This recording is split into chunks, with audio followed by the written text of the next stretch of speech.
Jean.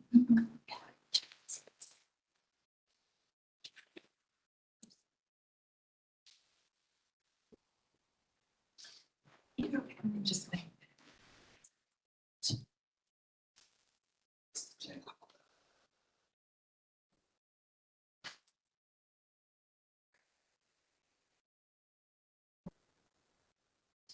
Okay.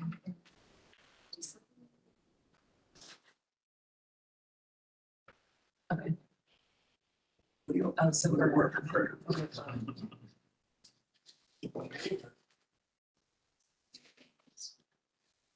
Yeah, we are.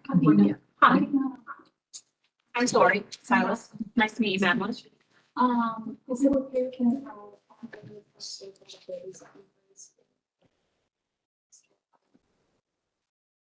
You need 5 minutes and a half. When you say grace period, Yeah. you need additional time. additional 30 seconds? Okay.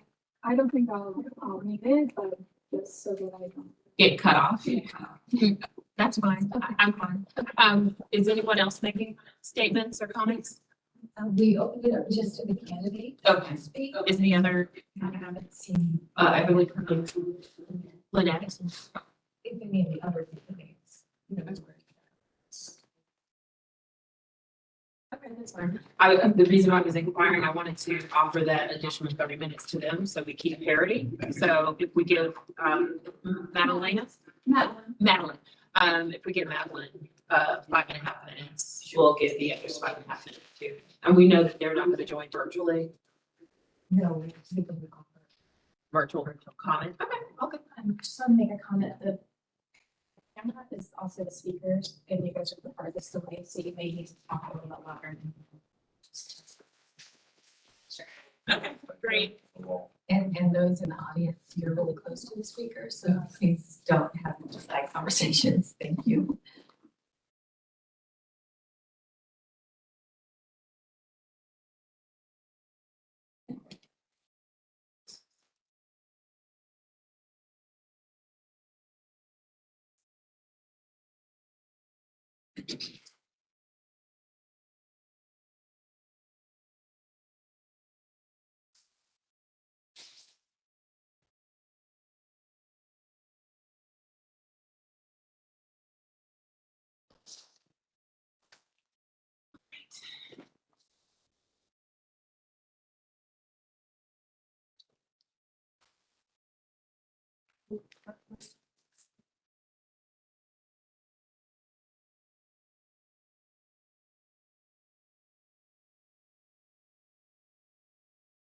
It's 2 p.m. We will go ahead and call this special calls meeting to order of the Cobb Board of Elections, again at 2 p.m.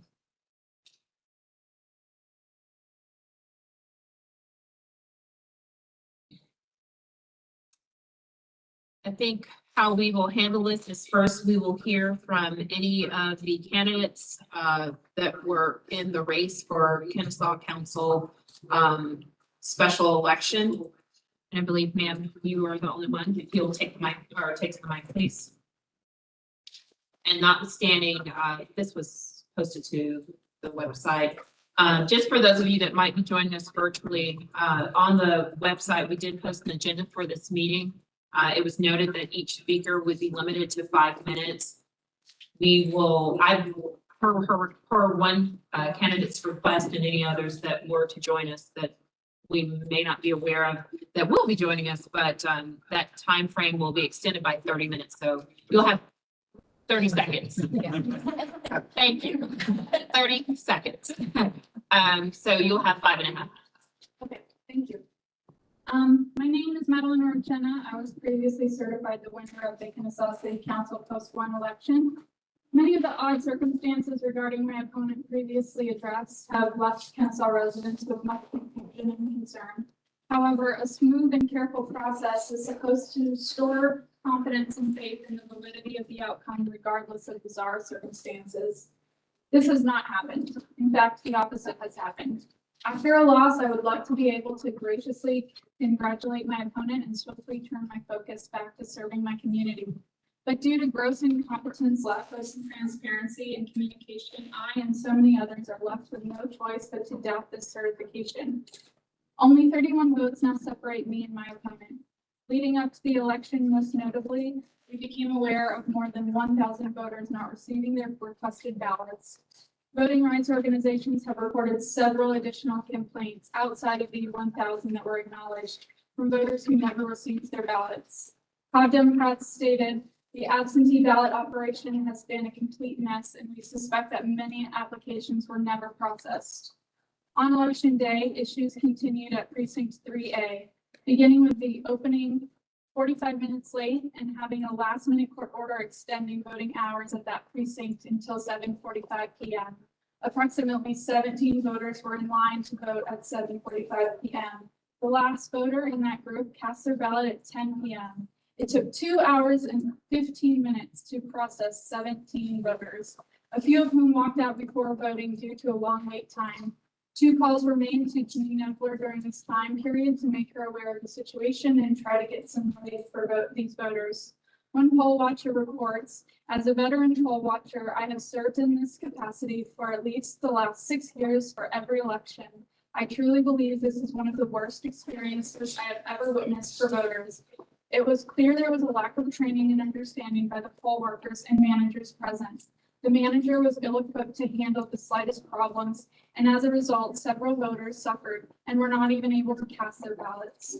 The week following, we waited as the county was under court order to continue to receive late ballots through Monday the 14th. During these 6 days, the website was updated 0 times. I finally received an update by Cobb BOE from our city clerk that the board would certify the results on Tuesday, November 15th. But that the Cobb elections would have the final results up by Monday evening. However, that evening, we received no update. The next morning, we still had no updated count. It wasn't until the afternoon of certification that I was even made aware by our city clerk that I had won, still with no updated total tally. During these 6 days, what was the board doing? They weren't communicating or updating vote counts, and apparently they weren't checking for errors. The next day, I received the call from Janine Epler of the latest mistake regarding the improper uploading of the memory card in question from 3A. Later that day, I formally requested a recount. Since then, I have not received any update regarding that recount other than that they received my request. The next morning, yesterday, I filed an official complaint with the Secretary of State's office and have been informed that they have an open investigation into the matter at this time. Cobb Commissioners Chairwoman Lisa Cupid stated, questions come up every election cycle, but the issues that have come up this time exceed any number of issues that I have ever known us to experience, at least during the time I have been here. Today, I'm requesting a full audit and accounting for every single ballot that was requested, every absentee issued and counted, and every voter that was turned away in this election.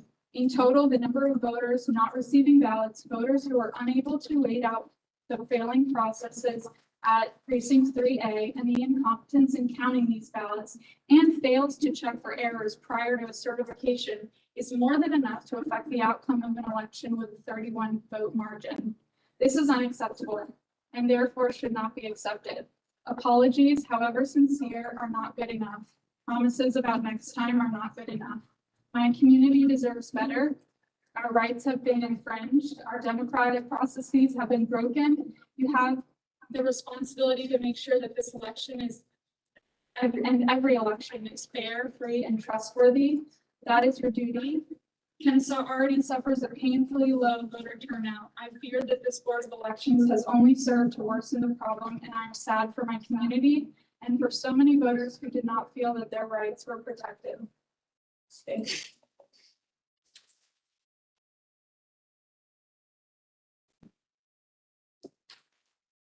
And so we're certain that none of the other 6 candidates are either present and that they may not have advised us that they intended to speak, but I do believe that they should have an opportunity if they're here.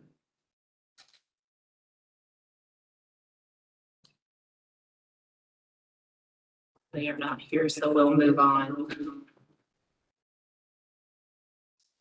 Although it's not specifically noted on the agenda, I do believe it's important for me to speak to not just you, Miss, is it Orchana? Orchana, but also to the citizens of Cobb County, and just generally. I can't say that anything that you've made reference to with regard to the errors that have occurred during this election cycle are, it's untrue. I mean, obviously the errors are what they are. It sounds as if you may have either been or attended last evening's, meeting of the Cobb County Commissioners. As I heard you make reference to something that Madam Chairwoman Cupid said, and she is correct. If you were there or tuned in, you also saw myself as well as Director Ebeler there to address the questions and concerns and to answer for those. And I will commit to you as well as to all registered voters in the County of Cobb that there will be a root cause analysis, basically trying to get down to the bottom of why these errors occurred. I do note that some of them it's human error. None of us is perfect, but there are far-reaching consequences for errors such as these that took place that infringe upon constitutional rights. And that's just not something that I personally take lightly. And I think I can speak with confidence in saying that none of the members of the Board of Elections takes those things, in a frivolous way. They're all very serious. And I also believe I'm confident that Director Ebeler feels the same way. So I don't want to add my apologies to the litany of apologies that it sounds like you've heard thus far. It does not undo things, but do realize that we do take it seriously. And while we are obviously focused on a runoff election, it does not diminish the importance of your election. So I just wanted you to know that specifically.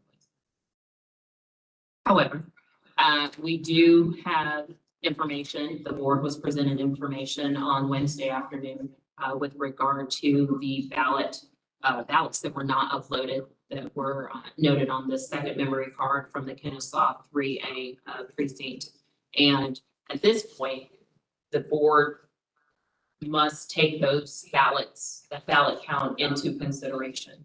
Obviously, you're well aware of your right to request a recount given the margin of difference between the number of ballots that you received and that of the other candidate.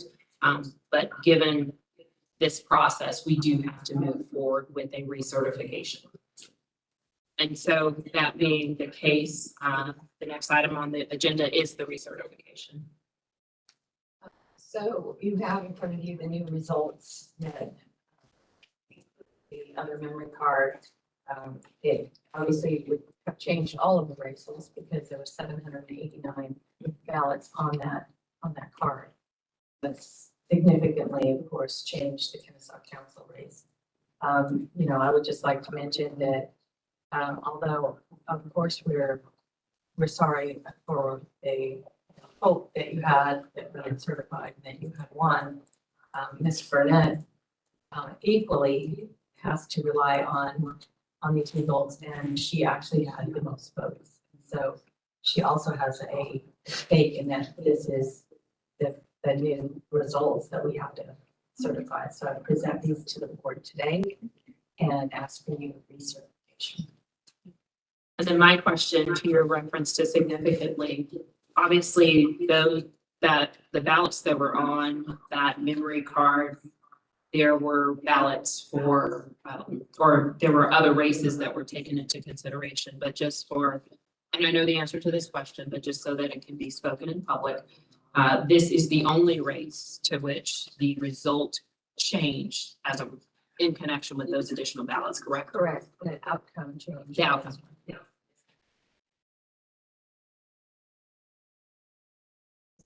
One question, since this is Kennesaw 3A was precinct that was opened late and multiple problems. Correct. Are they related? Was the card misplaced or? No, the card came back. Both cards came back in the secure pouch, was sealed. And I have the checklist here with me to show you if you'd like.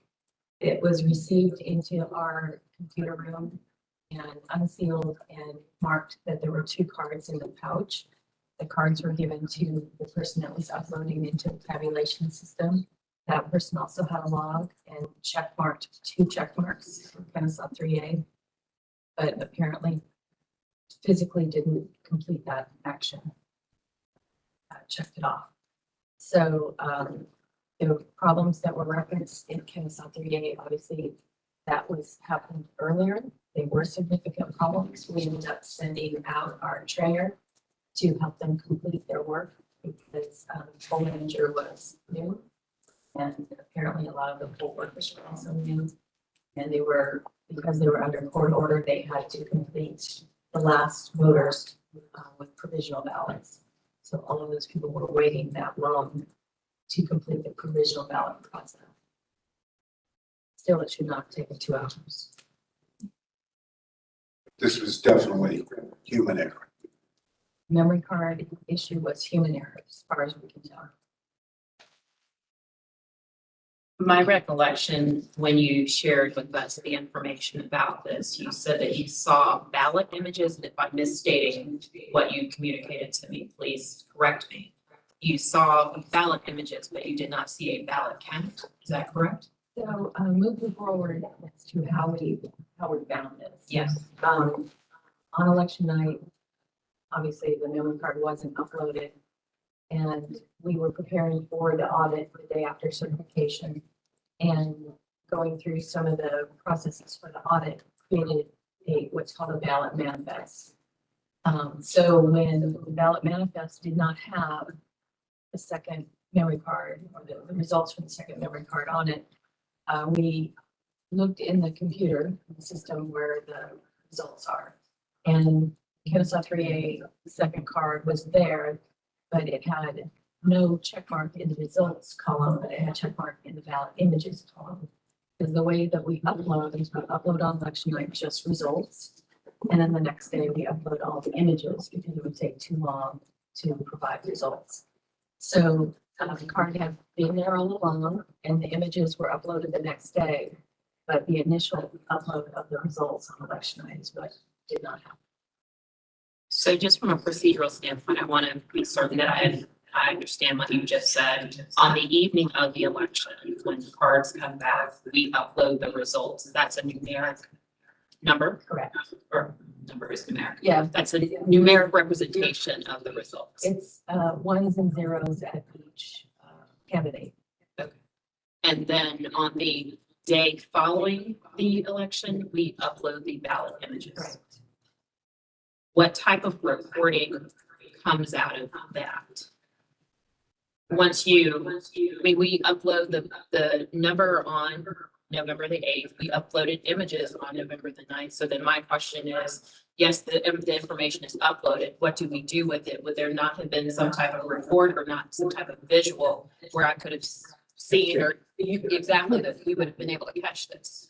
Well, one of the problems in catching it visually is that the database includes multiple additional tabulators for each precinct. Because it's built by the state, we don't get to tell them what to build into the database. And they build in several spares for every precinct. So it's very hard visually to see where there is a blank because it's a spare or a blank because it's not uploaded. We do have a report that we normally do pull and compare against the counted ballots. We normally count all of the ballots to make sure that the numbers match. Because we were doing an audit the next day, we didn't count the ballots. We were, well, not the next day after certification, but we were told for the audit not to count the ballots because we had to show the original seal when we brought the ballots out for the audit. So if I heard you correctly, our normal procedure would have been to count the ballots. Right, to say there are 789 in this box. Okay, but then we were advised in connection with a legally required audit, not to count the ballots, Not to unseal them. not to unseal them, therefore to count. Yeah. When did we find that check? Well, it was here all along. Well, I know that, but when did we have to go back and look in the bag to find it? No, it had It been, came out and we just overlooked it. it was brought out, the log was next to it, cards were on the table.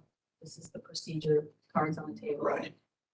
You're supposed to upload one, make a check, upload the next one, make a check. There are 2 checks. But the actual action, either they thought they had and did not. I wasn't there, so I don't think that. My recollection from that evening is there were 3 individuals in that room. What is our standard process? One person is uploading. Is there any type of check or double check from the other 2 individuals that are there? So the first person is the receiver. They get the bag, the sealed bag, they check the seal against the recorded number on the bag, break the seal, make sure there's 2 inside, in this case, 2 inside. And they put the back of the bag, zipper it back and put it in the basket. Because sometimes there's many of them that come in. The person at the computer is taking them out of the basket, unzipping the bag, taking them out again and putting them on the table. Obviously, what I explained earlier, and uploading them. Then they put them back in the bag and they give them to the third person. The third person takes them out and puts them in individual little envelopes and seals them for the 30 days that we have to keep them. There was a 4th person in the room for most of the evening as well, also helping to upload. She left right before this. What time did this occur? This was, the poll came in at 12:19. It took probably 5 or 10 minutes for it to process over to the memory card room. So maybe 12:30-ish. Do you have any additional questions? So, Or for that matter, comments? question is, could we not have a log and instead of checking our recorded the number, to have the person actually read off the computer? Remember about. You have to do a separate report, it's balanced by tabulator. And that's the one that we would normally run and count ballots from each officers and compare it to the ballots. And we're just gonna do it next time. And we normally do that, we just, the audit was what changed the procedure. And my understanding is this is the audit that's required in connection with recently adopted legislation. Correct. Okay, so we've not had an occasion thus far where, or maybe we have, we've had an occasion where this audit is to be performed and we were provided with guidance and direction from the Secretary of State in connection with this audit, essentially requesting that we deviate from our normal process, because that sounds like what that sounds like. We did deviate from our normal process. The only other time that we conducted this kind of audit was in 2020, and it was a very different type of audit. It was a full recount of all the ballots in the county. So we didn't get the same direction. So there is somewhat of there is a check and balance here. The process of uploading the actual ballot images on the subsequent day, the following day after the election, that would have served as a check, correct? Yes, if we had looked at the screen and saw that it was just a check, probably identified it then. But we didn't look at the screen because we weren't uploading the ballots the way we would have under a normal process. Okay. Anything else?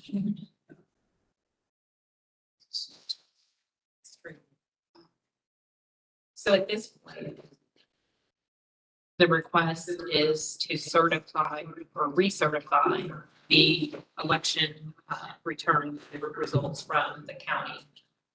Thereby obviously changing the result of the special city council post 1 race in Kennesaw. Is there a motion on the floor? So moved.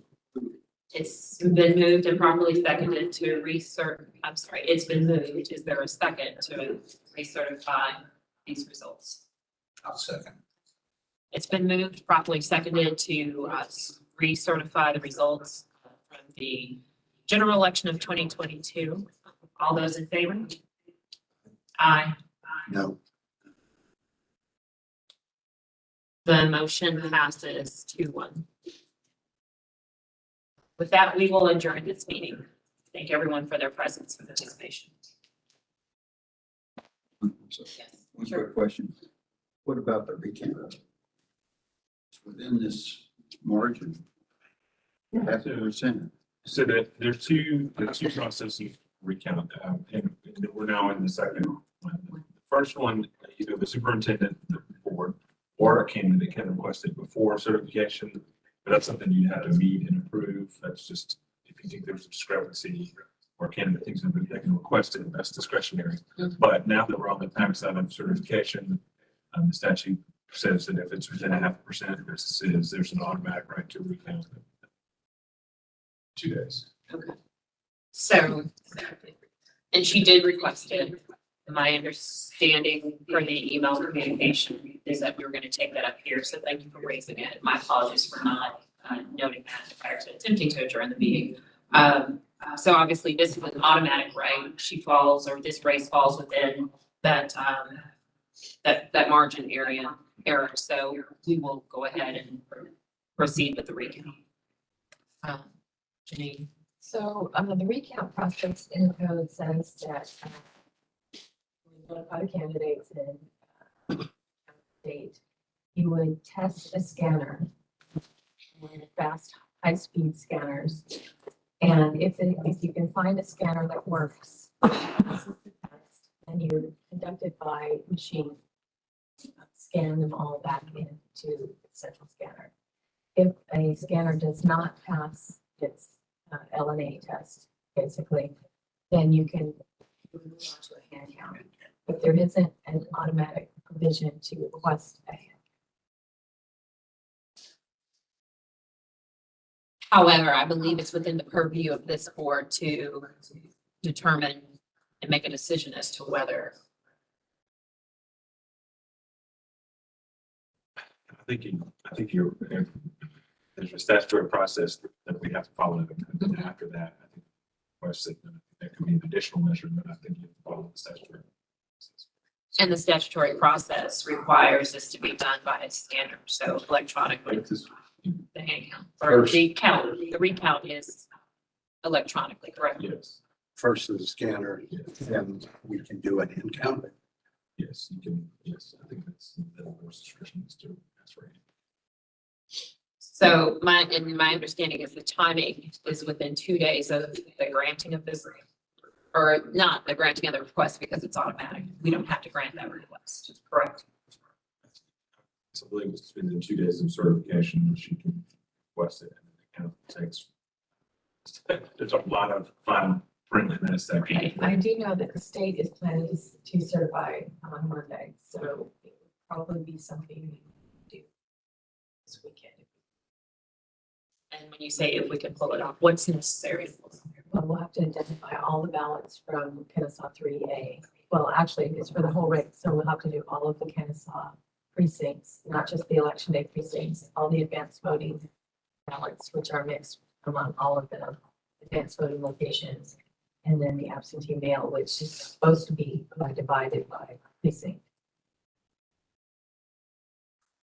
So it's all of Kennesaw, not just one person. I believe that's what. Right, because this was Yeah. It's for the whole race. I'm at large. at large. So that the difficult part, of course, is the advanced voting locations, because that's.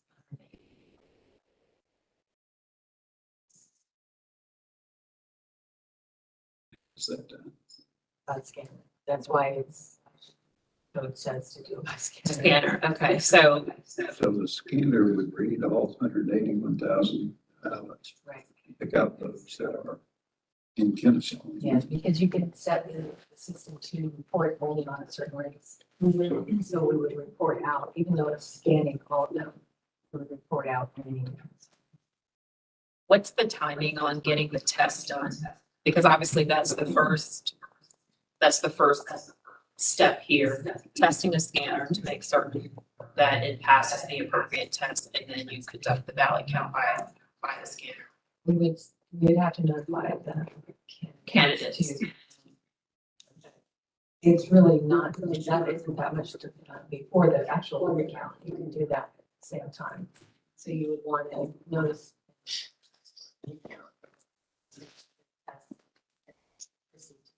And they must be sequential. Notification of the candidates, does the code and I apologize, I came from the office and I don't have my code book with me. But does the code advise as to the means of notification? Are we talking written notification? Is a phone call appropriate? And I think it says the superintendent shall order a recount of such votes to be made immediately. And if it's determined that the recount is incorrect, there may be something in the statute, in the reg about notification, but in the statute, in the 0.5% section, there's no specific.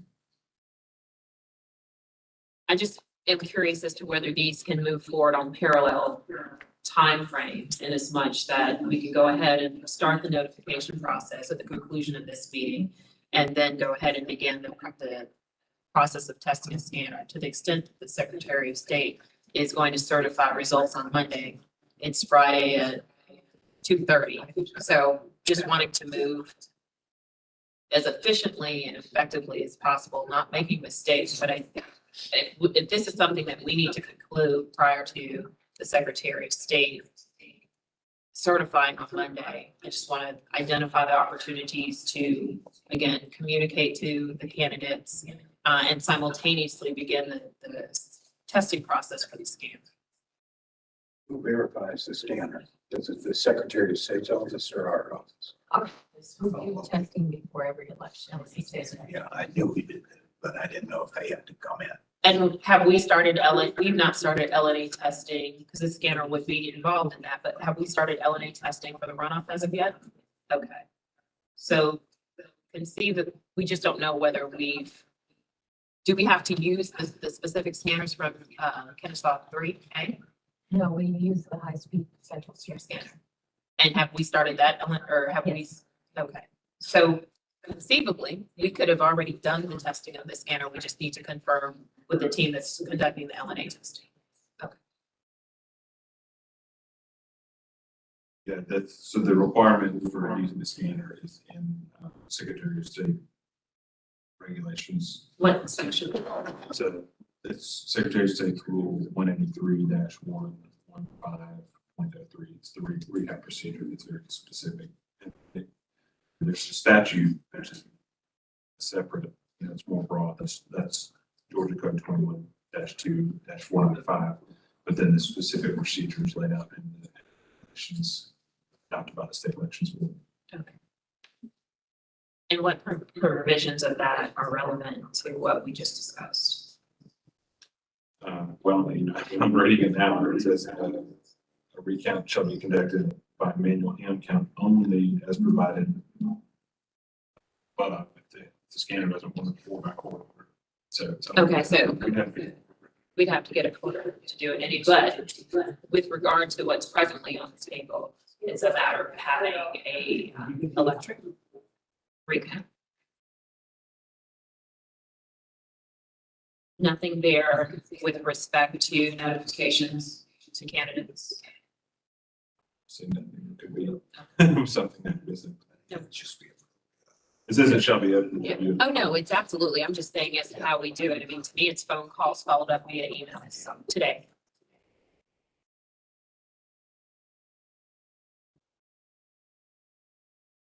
So I mean, this isn't anything that's discretionary on our part. It's automatic for the candidate's request, correct? So there's nothing for this board to vote on with regard to the recount. That's my understanding. You're instructed under statute. This is it's when that one with it. If it's in 1/2 to 1%, then you shall immediately conduct one account as set forth.